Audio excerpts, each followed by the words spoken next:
Pakistan railway की Rawalpindi carriage factory में खुसूसी आज़ादी ट्रेन तैयारी के आखिरी मराहिल में है। पाकिस्तान रेलवे हर साल की तरह इस मर्तबा भी चारों सूबों कश्मीर और गिलगित बल्तिस्तान की सकाफत के अकास, फ्लोट्स और कौमी हीरोज के पैगामात के जरिए नजरिया पाकिस्तान का प्रचार करेगा।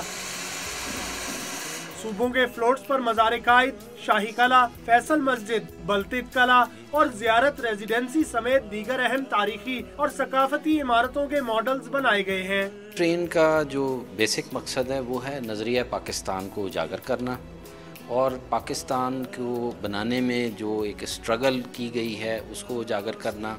आज़ादी ट्रेन 11 अगस्त को इफ्तिताह के बाद पिशावर जाएगी, जहां से 13 अगस्त को रावलपिंडी और 14 अगस्त को कराची रवाना होगी।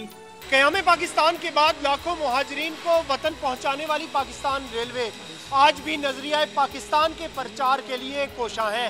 कैमरामैन मुजम्मिल मंसूर के साथ Fahad Chaudhry, Dawn news, railway carriage factory, Islamabad.